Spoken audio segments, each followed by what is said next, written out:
اوس په اختصار سره د واده د شپې آداب ذکر کوو. واده د شپې آداب په کوم شپه باندې چې الک په جنې پسې کمرې ته دننه شي. ما ځینې آداب راجمع کړي دي په اختصار سره به بیانوم. د دې نه مخکې ته یو نصیحت وکړم ټولو ته. چا چې واده نه دی کړی هغه ته خاص نصیحت، او څوک چې دویم او د درېیم او د څلورم سوچ کوي هغه ته هم دا نصیحت، او کوم چې کړی دی الله دې ستاسو مل شي. وخت تېر شوی اوس داسې کولی شي چې دویم درېیم واده وکړي څلورم بیا په عمل کېدی شي، خو خاص کر ځوانانو ته دا هلکان چې کښېني که نه یو بل سره دوی نصیحتونه کوي یو بل ته. ته چې د واده په شپه ننوځې نو ته به داسې چل وکړي او بیا به داسې چل وکړي بیا به دا وکړي. هغه بل چې ورسره مړه شي هغه ته ته به داسې چل وکړي چې دا چل وکړي دا وکړي بل زه دې ټولو ته دا دې ټولو کې په یو باندې عمل نه کېږي. دی چې دغه ټیم کې زنانه ته مخامخ شي د هغې سره کښېني نه دی به څه وایي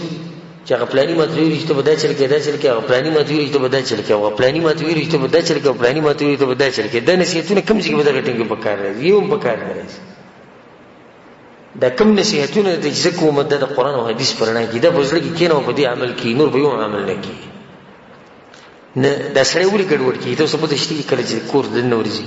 غریب رنګ چې دی سور شوي غوږونه یې تک سره شوي او رپرپی به داسې راغلی. ولې دې د ډېرو نصیحتونو خراب کړی ځکه چې دلته چې دومره ډېر نصیحتونه دا ودونه والا وکړي که نه هغه وایي که څه دا چې د یو غر دی زه اوس ورځم جهاد له او ټینک به وي او کلاشنکوف به وي او ډزې به کېږي او بمان به راولي په دې چې زما به څه حال. د ډېرو نصیحتونو سره سړی خرابي. نه صرف مختصر قرآن او حدیث کې شریعت کې چې کوم نصیحتونه راغلي په هغې عمل کوو انشاءالله ستا ژوند مخې ته کامیاب دی. اولنی کار به دا وکړي، اولنی کار چې نیت به ښه ساتي. او دا مسله ما په تېر شوي درس کې بیان کړې وه. رسول صلی الله علیه وسلم یو حدیث کې وایي او د حدیث ترمذي کې دی او امام ابن ماجه هم راوړی دی ثلاثة حق على الله تعالی عونهم. دې ته پک کړي د دریو کسانو په الله باندې دا حق دی چې الله به مرسته کوي، الله به لازم مرسته کوي. اولنی هغه کس المجاهد فی سبیل الله چې الله په لار کې جهاد کوي د الله د دین دپاره جنګېږي الله یې لازم کامیابوي. او دویم والمکاتب الذي يريد الاداء هغه غلام مرئي وینځه چې د ځان ازادولو دپاره خپل باچا خپل مالک له پیسې ورکوي چې ما ازاد کړي. الله د دې سړي مرسته کوي او دله توفیق ورکوي نه دی دا پیسې بیا ادا کولی شي. او درېیم هغه سړی والناکح الذي يريد العفاف او هغه سړی او هغه جنۍ چې واده د دې دپاره کوي چې د غلط کارونو نه ځان لرې ساتي. الله دا خلک کامیابوي او د دوی په ژوند کې برکت اچوي. ته چې په اولنۍ شپه باندې کله کمرې ته ځې نو په زړه کې دا اراده ساته چې دا واده ما صرف او صرف د دې دپاره وکړو څه دپاره چې زه د غلطو کارونو نه ځان لرې کړم او د هغه کارونو نه ځان لرې کړم په کوم باندې چې رب العالمین خفه کېږي. په دې ځای کې یو نصیحت موږ د مشرانو ته دا کوو که د هلک مشران دی او که د جنۍ چې د هلک او جنۍ د یو بل نه لرې هسې مه ساتئ. اوس خو الحمدلله دا مسله څه لږه کمزوري شوې غوندې کېده خو پخوا به یو هفته هلک غریب بهر پروت یو هفته کله به د ماما په کور کې غریب پروت دغه به دیره کې او کله به د تره په کور کې پروت او کله به د نیکه په کور کې پروت او د زړه نه یو الله خبره چې په زړه به یې څه تېري او دې مشرانو ته به دا خیرې کول څه چلې نه دا بده خبره د سن پاولو نه دا کار نه دی کول پکار. ته چې ور دا واده وکړو د نکاح دې ولو تړلی ولې دې ولو تړلی خو چې هلک او جنۍ د یو بل سره ملو شي نو اوس دې ته پکې څه ضرورت دی چې هفته دې هلک بهر کېنولی نه بیا د هغو نه چې لږ کم دي نه هغو درې ورځې دا درې ورځې خو عام چلي. نو اوس الحمدلله دومره لا شوې ده چې یو ورځ د خبره راغلې ده خو بیا پکې مغه یو ورځ ده د دې یو ورځ تېرولو ته پکې څه ضرورت دی؟ وایي نه د جنۍ خپل خپلوان ته نه ناستي که نه د جنۍ خپل خپلوان ناستي خپلې کمرې دي کوټې دي هلته ول هر څه سیټ کوي ناست وي هلک او جنۍ به یو بل سره میلاو شي څه خوري خو یې نه دا مسله وایي نه دا جنۍ یېرېږي. او که زه داسې ووایم چې په دغه ټیم کې د جنۍ خیرې کوي دغه کور والا ته چې د کمره پسې دا خلک را جمع کړي دي او هلک غریب بهر پروت دی نه بیا هېڅ یېرېږي نه. چې د پلار د کور نه دلته راځي دا طبیعت دی دا د انسان طبیعت دی. جنۍ چې دی د هلک سره خوشحاله دا د هغې طبیعت دی نه هغه په دې خفه کېږي نه نو دا ظلم زیاتی ختم کړي او په خپلو کورونو کې دا طریقه بلکل ختمه کړه چې څنګه واده وشي هلک او جنۍ دي یو بل سره دې میلاو شي. مېلمانه دي که نه مېلمانو ته چا څه ویلي نه دي مېلمانه که په دغه ورځ ناشي څه حرج نه ده. ښه نو څه به کوې کله چې کمرې ته ور دننه کېږي هر هغه هلک چې واده کوي یا د دویم درېیم ارادې ده کله چې دننه کېدي کمرې ته نه ځان به ښکلی کېږي او په دومره حدود کې بزن خپل کې کوم حدود چې د شریعت دي دا غنه باوړي نه. او ما په تیر شي درس کې دا مسله بیان کړو چې ځینې خلک د واده په ورځ باندې حرام کارونه کوي، په غي ځان خپل کوي او جنیل په کار ځان سکی ځان خپل کوي. الله سبحانه وتعالى په قران کې ولهن مثل الذي عليهن بالمعروف، څنګه چې د سړو په دي خزو باندې حق ته د شان دي خزو هم په دې سړو باندې حق. عبد الله بن عباس رضی الله عنهما د رسول صلی الله علیه وسلم ترځوي چې کله به درس وکړو او کور ته بدنته نه د کور سره دروازې کې وي د پټکي خپل برابر کو لاسونه ولم د کلو بدی وختو کې وي سو لګیره برابر کړ. دا شاګردانو ته ورسته پوښتنه کوي چې کور ته روزانه دا چل کې تولې دا چل کې هغه ته ویزه دې لپاره کوم چې خپل احکام چې دنه نو شي ځکه چې زما د ځل کېږي او زما همیشه د خوخه د چې زما خزمات به دې حل کړه مخامخ چې خپلي نو دې به دا غین د خوخه یې نه چې سره وردن شي د خپلین د سوارو بینځي نو د بشپې نه سوار لګولي تازه او وردن شي او د خیسر کینی او د جیب نم د نسوارو بینځي ا د ګوتو نه په کوم ګوتو کې چې نسوار لګولي دا غینم دغه لاس دې په دې خزمانه ولګي دغه نه غسخابي نه غي دلار شي ها چې دې په دغه شپه وردن شي او خله اسقاف اسقای غاغونه تک زیړي او د خیسر کینی او هغه په دغه باندې اولنې د دې شړې د خله هغه وګ موري کوم چې غسخابي نه راځي دې به د خاون څخه خوش دا اول ورځ نه غریب دا حال دا خو د سټ کړه دی واده دی نجيبه مخه نوري ورځ راشي چې به د غریب ګورې سهل دا شان زنانه له بکاري چې بدغه ورځ باندې ځان سنبال کې او ځان تیار ساتي خپل خاون ته خو شریعت په حدودو کې دنه چې د الکسن کمرې ته راشي او د جنې نظر ولګي د خوښ شي تاسو دا پته شتي د دې اولنی نظر ګورډي غټ اثر د اولنی نظر نه د دې ډېر غټ اثر نسنګ چې د الک په جنې نظر ولګي جنې په الک نظر ولګي چې یو بل خوښ شي د دې جون به مغه ډېر د الله په توفیق سره ډېر خروان خو چې د الک په جنې نظر ولګي او هغه ځان سنبال کړي نه او په عام حالت نه د بده رسالت پوه شي یا الک په دغه حال کې رقم چې ما بیان چې نسوارو چونډې لګولې او یا سیګریټ اسکري او د خلینې د اسخاب بند لوخړې رواني او دغه سره بکټ کې نه سي دغه بدی شي چې دا ولې ورځې نه بدی شي به مخ کې وسره مخ کې به دغه سره زړه نه لګي نه ولې کار بداو کی بل بدا کارو کی چې کمرې ته وردن شي نو سلام به واچي دا طریقه د شریعت کمرې ته وردن شي السلام علیکم ورحمت الله وبرکاته هغه ول دي جواب ورکي ځینې خلک دا وی جاهلان وی په خزه باندې څوک سلام نه چې سړی کمزور ښکاري خو رسول صلی الله علیه وسلم وی زمونږ پیغمبر چې د غیرتیانو غیرتی دی او پاکی چې څومره غیرت نور لا بچا کې نشته د الله نه ورسته غیرتی انسان او په مخلوقاتو کې غیرتی مخلوق هغه څوک دی رسول صلی الله علیه وسلم هغه افشو السلام سلام خوري کوي کله واده پښپو کو نور ورځې کور ته ذکر دي سلام واچو ته چې وردن شوي ته وی السلام علیکم دې سلام سم ته سلامتی دی پتا دې خزل دی او امان ورکو چې مانی یریګم ته په سلامتیا کې زماده طرف نه او الله بس ته په واده کې برکت واچي چې ته شروعات ګور په شریعت په کار باندې دیو نو چې کړه د نور شي ناول بدوي چې السلام علیکم ورحمت الله وبرکاته په بدل خیر سره پارام کړي رسول صلی الله علیه وسلم په حدیث کې روایت کې راځي چې تاسو کې دي سوق د واده په شپه باندې د زناور په شان کورواله نه کې چې بس کمرې ته ورخاره کیږي ځان زناور جوړ کړي نه ته کینی راځي سره د ځان باندې نه جوړي چې څنګه وردن شو ډایرک بس کورواله شروع شي ته سلام واچي د خیر سره به خبرام کینی خبر کلی طریقې سره او د غي سره به خوږی خبري شروع کی او غوړه طریقه بدای کې بده غوړ ځان سره خواږه سوي په جیب یا په کمره کې د بیوزي کې خودي او به د په دغه شو باندې غیره په خپل لاسونی په خله کې ورګي سو خوان بکي او دا خزه به د دې سړی نه څومره متاثر شي تاسو یې متاثر به شي کنه غلی ناسي لکه دا مسله چې چا سره شي نه غالبا ټول ودونه کړی د دې خزه وسومره د دې زړه کې به د خوند پر یو څه چته دا ول راتلو سره ګوره ماره په خله کې دا مټای را کړه دا چاکلیټ را کو خو دا به وی چې دا خوند خو په روان مستقبل کې هم ډیر خساتي یو اثر به وشي ها جنیل په کار چې یو هدیه یو گیفت یې خو دې چې لکه کمرې ترې خبره ترې شوې دا ولم د خپل طرف نه شي ور کې هم څه خوشاله شي بیرورو دا غي سره خبري شروع کی او دلیل ګوره په دې مسله باندې دا دی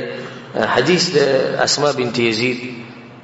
رضی الله عنها هغه چې قینت عائشه رضی الله عنها لرسول الله صلی الله علیه وسلم رسول الله سم چې کوم شپه باندې عائشه نه بسیتو نو ما تیار کړی و عائشه باندې ما تیار کړی و او رسول الله سم ته می تیار کینولې و نو رسول الله سم راغی دغه په خوا کې کیناست او بیا یې سجرو کو رسول الله سم ملوخه ورکو د پیو نو رسول الله سم پي وسکو او به په خپل لاسونو هغه ورکو چاله ورکو عائشه رضی الله عنها نو هغه خپل سر دي کته کو شرمېده ځان په دغه ورش په باندې جره شرمېږي نو یزو ته قار شو او زه ته قار شو مو دي چې ګور رسول الله سم د لوخنی ولې ته چره سر دې کوزنی ولې نبی هغه لوخه واغستو هغه پي وسکو او در رواني چې څومره مسلې زه اوس بیانوم کنه په دې کې بدن وای چې په دې کې خو شرم او حیا او په مجلس او دا حدیث ته چا دی د رسول صلی الله علیه وسلم دا زموږ شریعت او کدا مسلې ما واضح کړی ان شاء الله زموږ د شریعت نه مجاهد ختم شي چې څو پوری دا پټي نو یې سنت کی او دا کومې طریقې چې د زخم کې بدی د عمل کو ان شاء الله واده به کامیاب واده نو ته به سجرو کې اول به د خزل سور کې بیا به د سره آرام کینی او دا غي سره خوږی د مینې محبت خبرې شروع دي چې نه تکینو په نصیحتونو سره شي زموږ د خلکو یو ریواج جوړ شوی د مشرانو روان دي چې کینی بس د تقریر شروع کی زما د مور پلار به خیر ساتي زما د ورونو خیر ساتي زما تر زمون نه جی ماما زمون نه جی کاکا زمون نه جی دا صحیح ده نصیحتونه ته کوم دا نه نصیحتونه مکو حساب وکړه نوی دا نوی جنیدا عمر به کمی یریږي لکه روغ پیډه کینو سره خبرام خوږی خبري شروع کړه دا ول د تقریر شروع نو دا غي سره خبرام کینی بیا د دیناستي یو طریقې مثال کې تاسو سره کیناستي مرور په دې خبرو کې ته دغه پلاس مایلاس کیږي دغه پلاس مایلاس کې دي سره هغه مینه محبت هغه کم ماحول چې دغه خزيتي او دا خزه به هم په دغه کې شي چې زما د خوند په ما مینده او بل د چاګې ته بتړي سنجیده سره ښکار شي ته سنجیده خو چې کله د تکینی اول خو بغیر سلام نه وردن نشي چې څنګه وردن نشي نه دا بکې نشي چې خواږه سره دی خزي لور کی دا بکې نشي بس خې سره بکینی ته د شکارو کې چې زما د مور پلار به ډېر سخت عزت کوي خو دا وو عزت دی ونه کو نو زبر سره دي شالو کوم چې سره کړه نه به د کور کې به دي زینی او طلاق کړي به دا واده ولني شپې ته ګورو ته کې طلاق خبرې کوي او زبر دی وو او زبر دا کوم دې څه ته ضرورت سره دا غي څه ته خوږی خبرې شروع کې په خطرې قوانین بیا رسول صلی الله علیه وسلم وی طریقه مونږ ته خولې دا وغه دا چې کړه خپوره غب شپوله کې دی شو نو دا غینه بعد د پکړ دی چې دوی دوه رکعاته مونږ کی او د خپل نوې ژوند شروعات په سبا نیو کی په منځ باندې دی ژوند کې به ډېر سخت برکت او دغه حدیث ابن مسعود رضی الله عنه او د ابو سعید مولا ابي سعید مالک ابن ربيع دې حدیثونو کې دا مسله راغلي چې په کوم ورځ باندې سړی په کوم شپه باندې سړی په خزي بسي ورشي نو په کار دی چې دویم دوه رکعاته مونږ کې او د خزه اون دوه رکعاته مونږ کې تاسو څه ګمان دی په دغه واده باندې او څه سوچ دی چې هغه د منځ نه شروع شي نو دغه ژوند به مخکې کامیابی کنه وي دا به کامیابی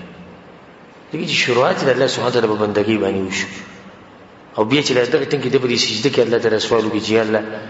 زما دا واده د ژوند و شروع کی ته به برکت واجب ته مال طاقت راځي ته مال توفیق راځي څومره خپل ژوند به د دې سړي د بدل ورځ باندې دا کار کول پکار دي دا غینه بعد کبل پرز د خزیله د کوروالي دعوت ورکی او خزي وته وی چې نه ځکه چې خزه په دغه ورځ باندې ناشنا خزه ګور پردي خزه راشي एकदम د سړي سره ملو شي لازم پای باندې روبي نو کبل پر د خزي د منکو چې نن بنکو نو دی وسه کوي خپل به رټینګ کړی نه په دا ټیم کې به د حالات ته وګوري چې د خزه پروب کې دا په یره کې دا هیڅ خبره نه کړي یو شپه د واده د ولنې شپه چې د بغیر د کوروالي نه تیر کی اوس دې هم ځان غره کې دې ته سنجیده انسان او خيار انسان ګره او خيار انسان هغه چې د مخامخ سړي هغه حالات سره چې گزاره کوي او داغه په حالات باندې پويږي د مخامخ سره اوس په یره کې پر دې سره نه एकदम په ما بشراله او یک زما کور درته زه خیر زما گزاره وکړم لکه دولت دعوت ورکړو او هغه انکار وکړو نو څه خبره نه ده ښه بیا که بالفرض هغه انکار ونه کړو او د کورواله کول غواړي د هغې سره د کوم هلک چې واده کړی د کورواله نو کورواله په هغه طریقه نه کوي کوم چې رسول صلی الله علیه وسلم په حدیث کې منع کړی د زناورو په شان एकदम ډز او کورواله شروع شو نه د هغې نه مخکې ډېر کارونه یې چې هغې د عربۍ کې مقدمات وي او د هغې سره د موسم او د حالات دي چې د مینې محبت نه ډک شي ځینې کسان وایي چې د شیخ سره کومې خبرې کوي دا زموږ د شریعت خبرې او دا خبرې به مونږ ښایو علما چې دي علما د دې امت دپاره داسې وي لکه پلار چې د زوی لپاره نو دا پلار بچي ته هغه خبرې ښیي په کوم کې چې د بچي فایده ښیي ورته که نه ښیي ورته دغه شان د علما د امت ته دا مسلې ښیي په دې باندې کتابونه لیکلی شوي رساول پرې موږ نه خو زموږ په دې معاشره کې خلک مولوي صاحب دې خبرو ته نه پرېږدي او موږ خو الحمدلله په هغه خلکو کې چې حق وایو په هر ځای کې خپله مسله بیانوو که څوک به خفه کېږي څوک به خوشحالي نه د کوروالې نه مخکې مقدمات دي ښځه ښکلول یا ښځه خپل خاوند ښکلی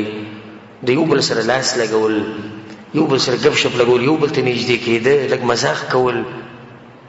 که ته په دغه ټیم کې د ښځه وخاندې ښځه سړی وخاندې دې سره به دا حالت ښه برابر شي بلکې شریعت څه وایي دروغ حرام دي چې وایي د درې ځایونو نه چې په دې کې دروغ ویلی شي اولنی چې دوه کسانو په منځ کې جوړه راولي دویم په جنگ کې جهاد کې دوکي ورکولو لپاره دریم ښځه او خاوند او په دغه شپه باندې چې د ښځه خاوند یو بل ته څومره بنډلې ولي دې تپوس مه کوه خو دې ولې شریعت اجازت ورکړی ولې ځکه چې د مینې محبت دپاره خو بس نه څه وایي که نه نو اوس دی دې ښځې ته وایي څومره ښکلې ښکاري لکه سپوږمۍ ښه که اوس هغه د سپوږمۍ په شان نه نو دا دروغ شو که نه شو دروغ اجازه شي ووایه خیر ښه دی ورته ده ووایه څومره تا سره خو ما چې ته ولیدې زما په دې زړه دومره اثر وکړو چې زه به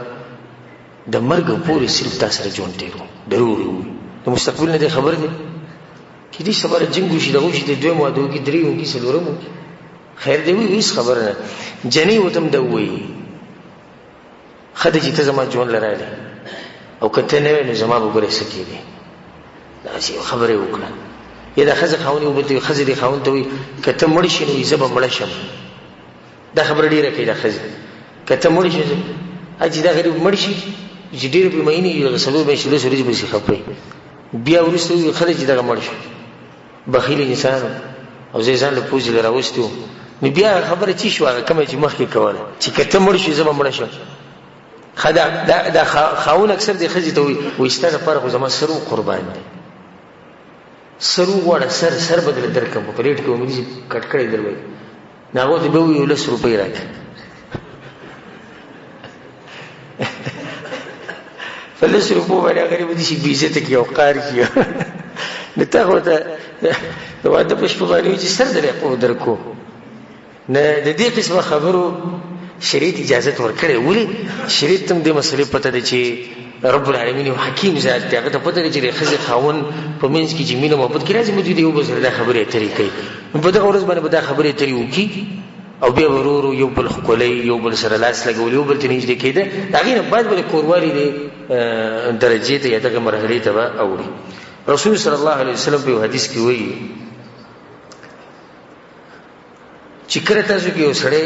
کوروالی کوي نه هغه به یو دوه دواګانې ووایي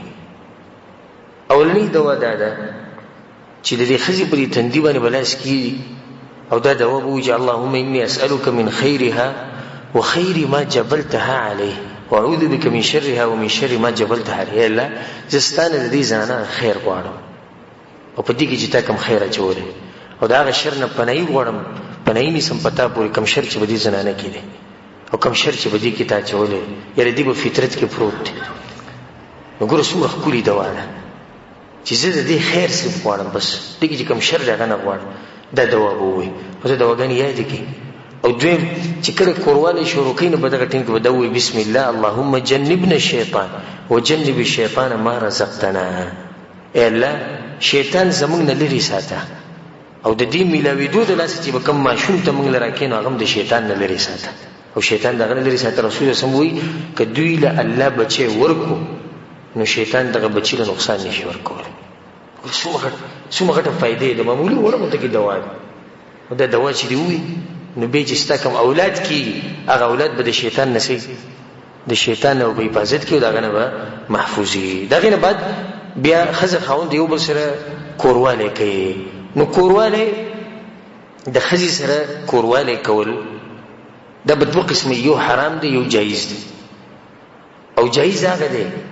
چې وسړی د خپل خزي سره د قبول د طرف نه د مخې د طرف نه کورواله کوي که په هر طریقې کوي، که په هر طریقې کوي، د هر ټکی په کې وي، نور تفصیل ته ضرورت نشته. که په هر طریقې کې په دلیل سره الله وی نساؤکم حرث لكم فاتوا حرثكم ان شئتم. دا خزي ستاسو فصل له خپل فصل له چې څنګه راځي ولا ځکه ماته اوس څه مخکې وي چې څوک بدانوي چې شیخ صدا مسلوري بیان الله ګوره دا خبره کوي رب العالمین وي خزي ستاسو فصل له فصل له چې څنګه راځي ولا نه کدی د شاده طرف راځي. د شاده طرف نه ګوره مطلب دا نه چې د دبور کې کورواله کوي، د شاده طرف نه کورواله کوي خو مخې ته کوي یا د مخې طرف نه کوي یا په بل څه طریقه کوي. په ولاړه ناس ته چې کومه طریقه د جایز ته په شریعت کې. او په کې وته د عبد الله بن عباس رضی الله عنه یو روایت ویما په کې د دې چې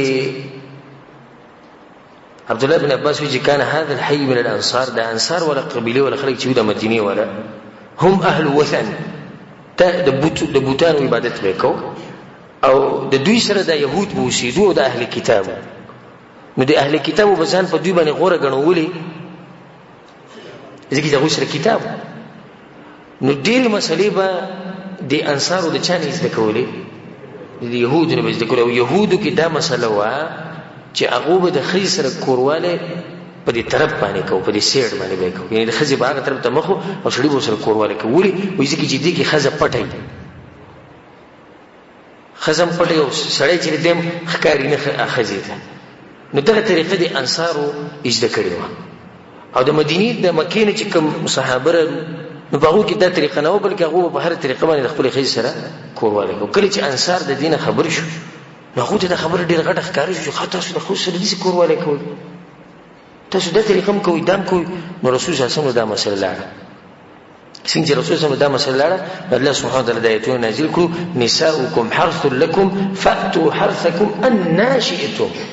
د خپل فصل چې څنګه راځي مطلب دی چې د چا د خبرې مرسته الله وکړه، د مهاجرینو د خبرې مرسته وکړه، د انصارو په خبره باندې رد وکړو. ها په دې کې یو مسله ده چې د هغې مبارک ډېر تپوس کی او د تپوس نه مخکې ته بیانوم نو شکر وباسي چې مسله د دې واضحه شو. یو دا ده چې خزه خاوند د یو بل عورت له لاس وړلی شي او که نه، نو دې کې هېڅ حرج نشته، بالکل وړلی شي. خزه او خاوند له الله اجازت ورکړی دی چې د یو بل نه څنګه پیدا او خون اخیستی شي واخلي، سوای د هغه کارونه کوم چې شریعت ونه کړي د هغه مخکې را روان دي. د خون اخیستو طریقه دا ده چې سړی د ښځې عورت ته لاس وړلی او ښځه چې د سړي عورت ته لاس وړلی، نه دا جایز دي. یا د دې تپوس کېږي مثال کې د زنانه په سینه باندې لاس ایښوده، د دې ځینې کسان د غټ جرم ښکاري، غټ جرم ورته ښکاري، حالانکه شریعت د دې نه منع نه کړی، بلکې دا سړی د دغه زینه خون او مزي اغستی شي. او څنګه چې دا سړی د دغه زینه خون او مزي اخلي، دغه شان د ښځې ته هم خون او مزي دا ورته میلاویږي د دې کار د لاسه، نو دا هم جایز دي. ځینې کسان دا مسله بیانوي چې ښځې ته لغړ نشي کتی او ښځه خاوند ته نشي کتی کله چې هغه لغړي. دا مسله کمزوري ده، او بلکې ځینې خلک به دا دلیل ورکوي څه نقصان یې څه دی، بچی ړانده پیدا کېږي او دا ښځه خاوند هم ړندېږي، الله پرې دغه مرض بیا راولي. او دا کمزوري خبره، ښځه خاوند چې د یو بل نه خون اخلي په هره طریقه اخیستی شي، او د خون د اخیستو طریقه دا ده چې سړی ښځې ته داسې وګوري. او کله چې هغه صحابي د رسول صلی الله علیه وسلم تپوس وکړي یا رسول الله زه خپل عورت د چا نه پټ ساتم، رسول صلی الله علیه وسلم د ټولو نه پټ ساته الا من زوجتک، سوای د خپل ښځې نه هغې ته ښکاره کولی شي. څه په اجازت دی، صفا اجازه ورکړه رسول صلی الله علیه وسلم. نو خزه خاون کې یو بل ته عورت ښکاري کی او یو بل ته بالکل لغړ ګوري لکه څنګه چې الله د مور د خېټې نه راويستو جایز دي. دلته دوه مسلې په دې کې د نړۍ چې کپړې موشته شي ټوري او دویم د چې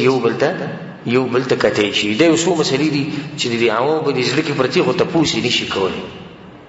او زم خیر دی تاسو کوي خود ادب په طریقې او تاسو د علماو نه کوي چې تعبیر یو دي چې ادبناک خوندګي او د علماو نه د تاسو نه کې حرج نشته.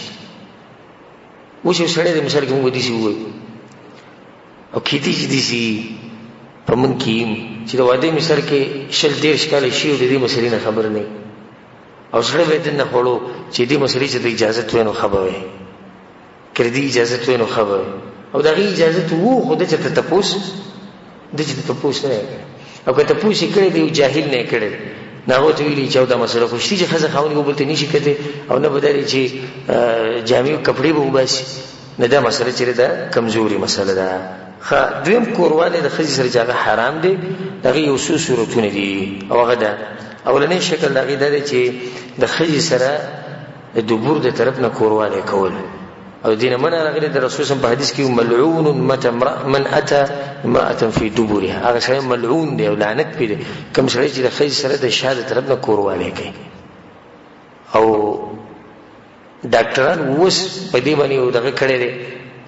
سرچ به کړي او په دې کې هغه بشمار نقصانات راوستي چې کله خزه چې کله خاوند د خزي سره د دبر د طرف نه کورواله کوي. رب العالمین چې یو شی حرام کړي اسینه حرام هغه د مخلوق پیدا کړي د وخت خبر ده چې دوی ته پس کې نقصان دی او پس کې فائدہ ده. نو په کوم کې چې ته نقصان نه بای کول اجازه ورکو او په کوم کې چې ته نقصان نه شي وي دا حرام دي. نو دبور کې کورواله کول حرام دي. نور د دبور نه هر قسمه مزي غسته ده د جایز دي. صرف کورواله نه من راغلي چې درځي کې به خیر سره جما نه کوي. دویم چې کوم جما حرام ده چې د روجي په حالت کې خځې روجي نه دوسه کورواله کې دا حرام کار ده. د شان د احرام په حالت کې د ټیمونو کې کورواله چې هغه حرام دی. ها د حیزي زنانه چې کله په زنانه باندې حیز بیماری دا غیر من راغلي سلوختی کې یو زنانه نه دغه د کورواله نه هم من راغلی ده. نور دغه ته غستې شي مزید غستې شي خو صرف کورواله به وسره نه کوي. لکه دا مسله غلطه ده ځینې وایي چې په خځې باندې کله بیماری راشي دغه نه بزن بالکل لري ساتي یا سلوختی په دغه نه بزن بالکل لري ساتي. دا کمزوري خبره ده بلکې د هر قسم مزید د خځې نه غستې شي خو صرف دا چې کورواله باندې کوي. دې سره دا مسله ده ساتي چې کله یو سړی یو پر کورواله وکي نو په دویم پیری چې بیا کوي اعلم بل او د ضروري او کنه داغه نه مخکې دا مسله ساتي چې په اولنۍ ورځ باندې دومره کورواله هم کول نه په کار چې جنې ته به نقصان ورسي یا په لکه نقصان ورسي. د ځینې الکان اول پر ول دغه نعمت الله ورکې نه نعمت په ډېر خو ګولې د دې سره چې دی الکتم نقصان ملوي او د جنې ته هم نقصان ملوي حدودو کې دنه چې ته پته ولګي. اوس کې دې چې تا کې طاقت دی جنې کې طاقت نه دغه لحاظ وکړه بلکې مو خدا وي چې قبل پرز د خزم منه کی چې نن ما سره کورواله مکو یریږي نو دې خاون له پکاره چې غلي شي بس اصله زه غوښنه چې په اول شپه باندې بسړی کورواله کې ډېر پیری وکړي. نو مثلا موږ دا بیانول چې په منځ کې وسکه یو شړی یو پر کورواله کو په دویم پر کوي نو په دې منځ کې وسکه د دې درې درجې د ټولو نه غوره درجه ده چې غسل وکړي. غسل دی وکي او بیا دې به دې راوپش کله غسل نشي کولای غسل وته ګران نو دویمه درجه ده چې سبا کوي او د سو بچارده. رسول صلی الله علیه وسلم په حدیث کې وایي چې کله انسان په دې منځ کې چاردام کی او به په دویم پر چې د کورواله کې رسول صلی الله علیه وسلم وایي چې فإنه انشط للعود. د دې سره د انسان کې تازگی پیدا کیږي. د سړي کې څه پیدا شي؟ تازگی. او د جنې کې تازگی پیدا شي. د دویمه درجه ده. او قبل فرض نه ولمبي او نه غسل وکي نه ولمبي او نه چاردام وکي نه بیا به څه ګناه نشتی. دا کار جایز دی. خو غوړه طریقه ده چې غسل وکي که غسل نشي کولای چاردام دی وکړي او که چاردام هم نه کوي نو ګناهګارېږي نه، خو غوره طریقه یې څه کړه؟ غوره طریقه یې پرېښوده. دلته دا مسله یاد ساتئ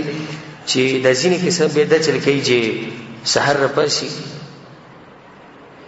او دا د بغیرتوب غټه نښه ده، الله یې ته موږ لرې ساتي. سحر چې راپاسي نو بیا د خپلو ملګرو سره کېري، ما خو دومره پیرې پرون کورواله وم، هغه نور ورته هم نه چې قصې اوري مزې اخلي د حرامو خبرونه، دا خو دې ډېر تکړه وو، دا خو دې دې شو دې شو، دا طریقه مې وکړه، دغه طریقه ښځې راته دا ووي، ما ورته دا ووي. اعوذ بالله، دا د بېغیرتوب غټه نښه ده چې سړی د خپلې ښځې حالت بهر بیانوي. ما ورسره دا چلوک، ما ورسره دغه چلوک. ښه دې قصه کوي، دې قصه کوي او د دې ملګرو سوچ کم طرف ته تللی، دا ښځې مبارکې سوچ کوي او ښځه بیا سړو ته چې دا خبرې کوي، خاوند راته دا ووي، ما ورته دا ووي، نو ښځه هغو ته قصې کوي او هغو د چا سوچ کوي؟ هغو دغه سړي سوچ کوي. دې د سره کورونه تباه شي. رسول صلی الله علیه وسلم دې قسم خلکو مبارکې سخت وعید بیان کړی دی او دا ویلي چې دا یو شیطان د شیطان سره میلاو شو، نو وي ساري خپله خبره وکړه. څه ضرورت دی چې انسان د واده د شپې خپل حالات بیانوي او زما ښځې ما ته دا ووي او ما ورته دا ووي، دا څوک بهر نه بیانوي. اوس یو سړی ډاکټر پسې ورغی، یو عالم سره کېناست او خپله یو مسله بیانوي، دې کې هېڅ حرج نشته، خو هسې ملګرو ته دا قسمه خبرې کول، هغو ته فایده اخلي او د ځان نه بغیرت جوړ کړي، دا حرام کار دی. سهار چې کله دی راپاسي نو د غسل دا مسله ده. نو د غسل مسله په اختصار سره دا ده چې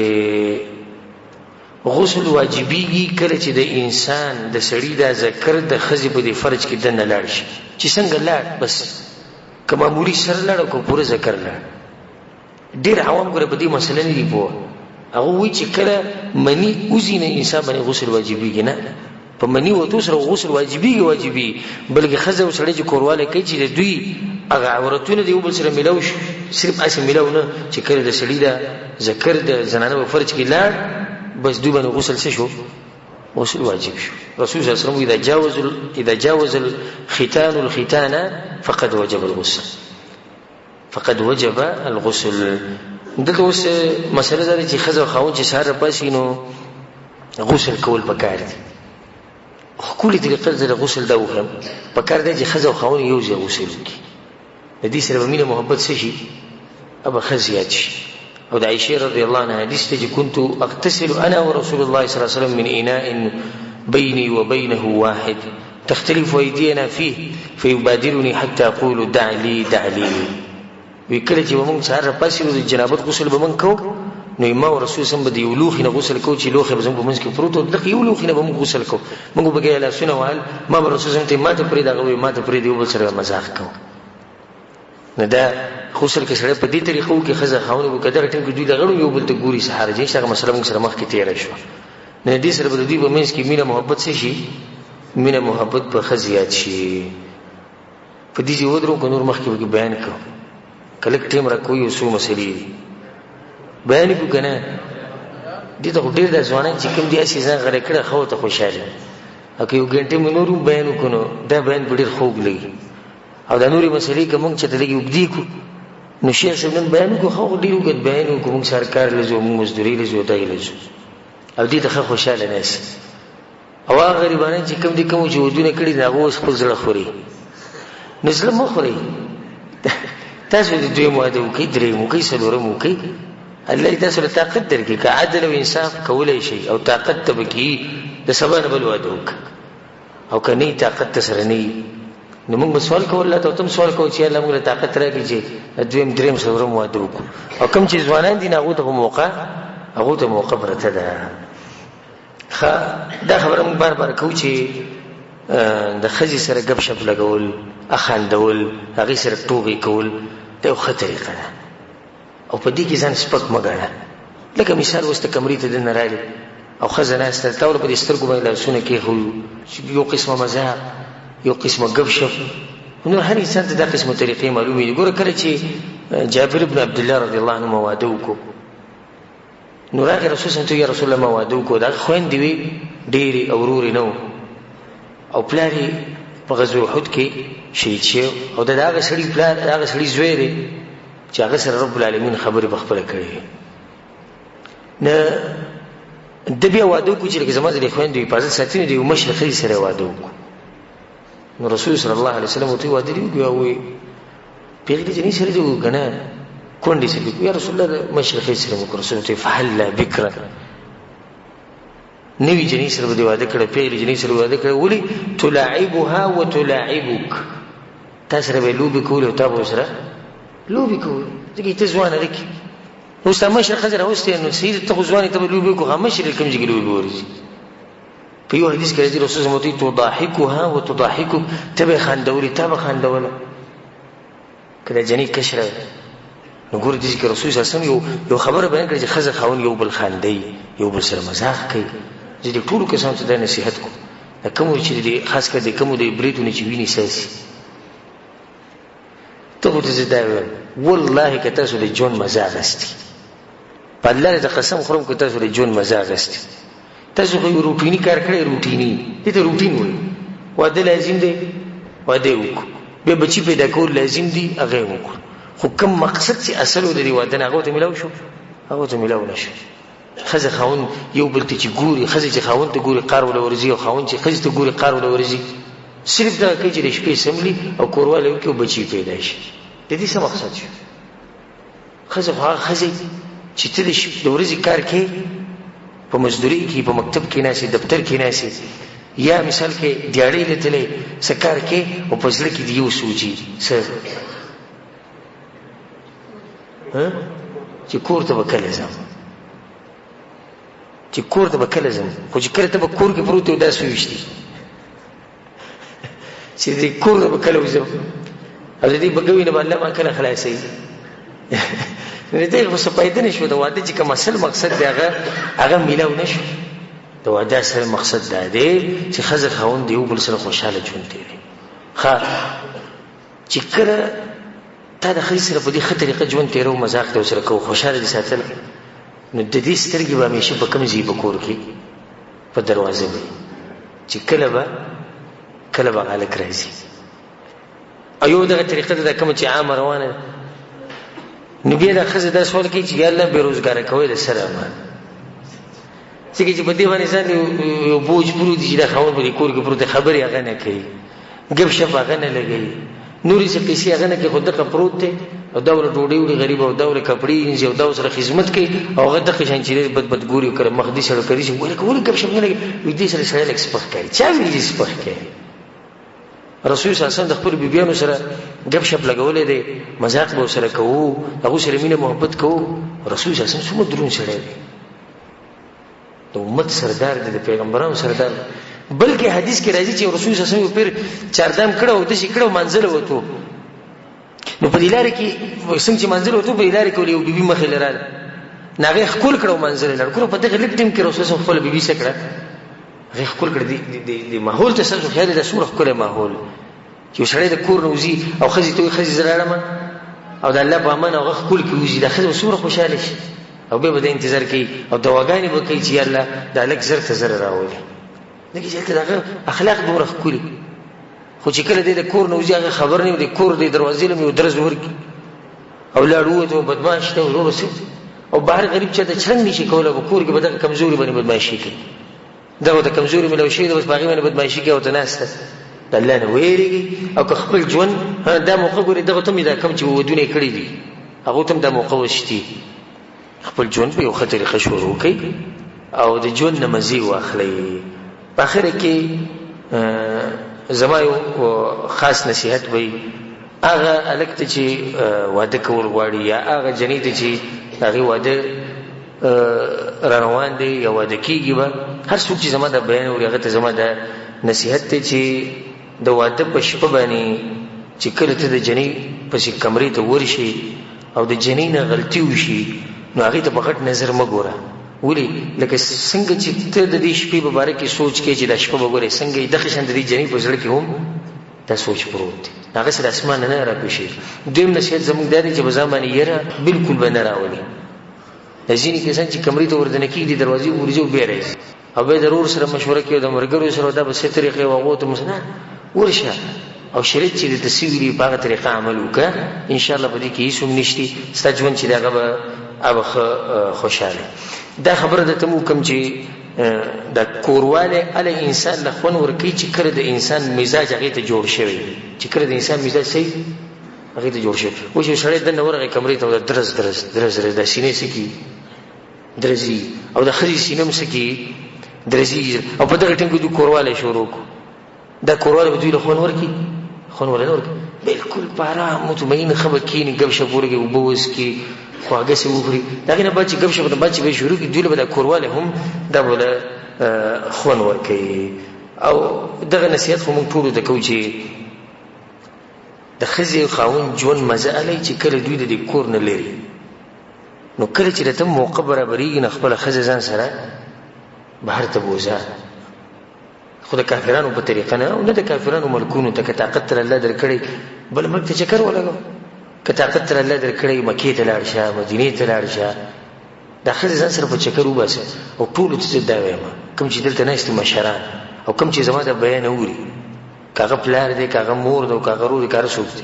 په چا باندې ودا پابندي نه لګوي چې خزه به چکر لنه بوزي دا ژوند دی پرې چې خپل ژوند نه مزي واخلي ته خپل ژوند دې تیر کوو ځکه پرې چې مزي واخلي زموږ یو مرګره واغوي ما وې دا سره یو ورځ ډېر کلک کو ځکه چې مرګورو سره ملوي یو راته چې پلاني چې تم چکر ولګو بری چې پلاني چې او زموږ په کور کې سم دي قانون نه پېښیو چې چا مجال سوچ خبر هوې کړه نیمه ورځ په دې ځره باندې کټه کې هو دا خبره می جوړ کړو مور ته خبر ور مخکې کړه تانه کې خبر وکړه چې زدا جنې په چکر باندې بوزم زموږ مرګ ډېر سخت مزاقي انسان وي ما غوښتل چې په خطر کې مو ته وي چې زدا خزک بوزم غریب تنګ شي وي صاحب عزت وي هغه ماته چې بوزي صحیح ده بوزي بچي بوزي زړه سخت خوشاله شو چې لکه دې مال دې زری اجازه ترکو وي چې وته مو دې ټینګ کړی بیا وایو وي ما چې زموږ چې د ګاډه ما وګورم چې پروګرام جوړ وي وي ما ته وي چې د الکان وسره بوزو د خويندې وسره بوزو وي ما ته چې چیرته مې زموږ چکر نه توبه په دې کور کې زودي سره ناس نه چې تر اصله بهر مولېږي زه خو د خزه دې لپاره بار ته واسم چې موږ له خپل وخت تیر کو ته ما د زړه خبرو کې زدي ته زړه خبرو کوم یو ځکه چې ته روټي وخورو یو ځکه چې ته چکر ولګو لکه هواره باندې خولي ولګي لکه رومانسي غونډه کې موسم جوړ شي هغه درته وي دغه سره بوزوي الکانو بوزو چې کې بوزو دا کار بیا ځان سره بوزي دی پورا پلین کوچ راولې نه چې در بوزي بیا به مې چې چرته نو یا ورشو دور به مې سره وینا کړی نه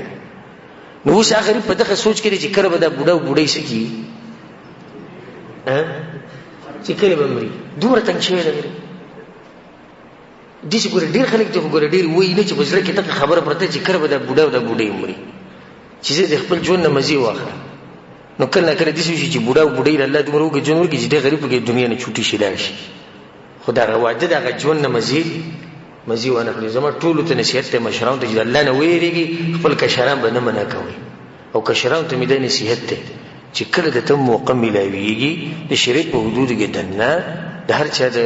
حقوق خیال وساتي دا خزه ځان سره روانه کا چکر ورکا سمو جسته طاقتي وی ګرځو ساو سره ذات کا خپل د ځل خبرو ته دا به د ځل خبرو کی او زره ته دې خبر قسم خورم چې ستاسو ژوند چې وسومره مزي کنه دا مزه وته چې د یوځي کې نه اغستي